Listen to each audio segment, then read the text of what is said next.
Hello guys, welcome back to another FIFA 21 video. Today I'm going to show you this best narrow formation in FIFA 21. You can see it's already on the screen. It's the 4-1-2-1-2 second variant formation.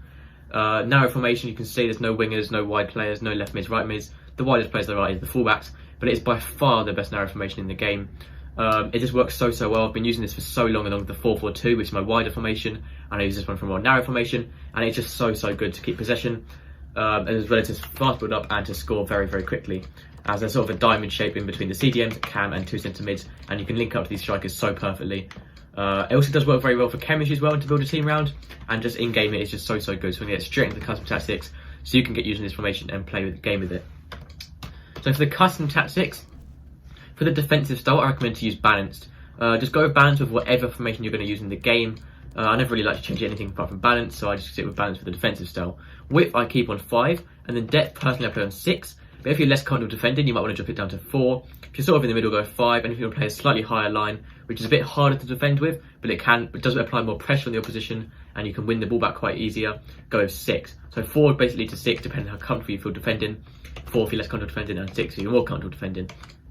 For the offensive style, I recommend fast build up. This is one of the very few formations in the game that actually works well with fast build up.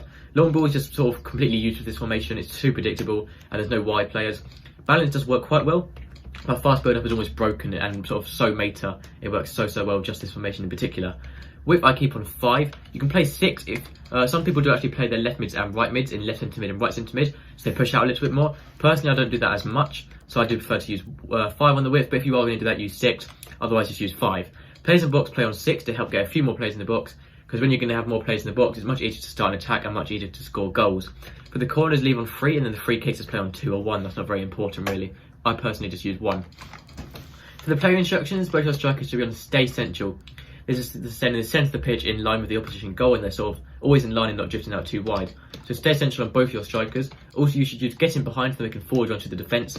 And also stay forward to stand at the top of the pitch. Your midfield should be doing more of the work for the ball, and then just getting it to your strikers as soon as possible so they can make those forward runs through, getting behind and stay forward, and then just score. So stay central, getting behind and stay forward for both of your strikers.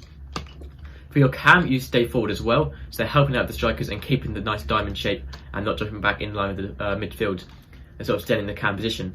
Also, you get into the box, of course, to help overload the box a little bit more as well, which just helps score goals, obviously. Left centre mid and right centre mid, I recommend to leave these completely default. The only thing I might change is a defensive position to cover centre or cover wing. That's not really that important. Personally, I actually think cover wing works better. You can use cover centre if you want to keep the shape a little bit easier, but sometimes your fullbacks are slightly out of position. All that means is these 2 centre mids here will come slightly a little bit wider, but not that much. It won't really affect it barely any at all. So personally, I just use cover wing and just leave it completely default to keep it nice and balanced for your centre mids. For your CDM, this time you do want to be using cover centre. That's because they are the only one in the middle and you don't want them drifting out wide. You want them to stay in the centre in line with the centre backs. Also use cut pass lanes to stop the opposition making through balls through with their strikers.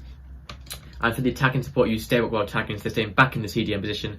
This just makes for a perfect CDM of cut pass lanes, cover centre and stay back while attacking is all you need to use on your CDM. 2 centre backs, leave those default, you never want to change your centre backs. For your fullbacks, make sure you have stay back while attacking on. You can use balanced attack, but I only recommend it if you're much more comfortable defending and you have very fast ball that fullbacks, sort of like wing backs that you want to be running down the wing. Otherwise, I do recommend stay back while attacking. It's much easier to defend with and does help keep the defensive line. Also use overlap so they are running on the outside if you're going to go balanced attack. If you're going to use stay back while attacking, which I recommend you do more, there's no point changing the run type really, but I recommend still putting it on overlap anyway, just to ensure they're definitely on the outside. So stay back while attacking and overlap is what's recommended for your fullbacks. Lastly, for goalkeeper, use comes crosses and sweeper keeper. Comes crosses so your keeper's coming off his line a bit more when defending corners and crosses. It's really good to win the ball there. And sweeper keeper is pretty much the same reason, apart from he's going to come off his line a bit more to defend one-on-ones and challenge for loose balls. That is it for these custom tactics, 4-1-2-1-2 second formation. Similar to the 4-1-2-1-2 first variant, but that is actually a wide formation. This is the narrow formation, and it's by far the best narrow formation in the game. I've used pretty much every formation in this FIFA, and this is by far the best one I've seen to use. And it's been as good, it's got even better since post-patch, and it's just so perfect in game. So I do recommend trying it if you haven't already. So make sure to subscribe as well. It really helps me out, and it's greatly appreciated. And that's going to be it for this video, and I'll see you next time. Goodbye.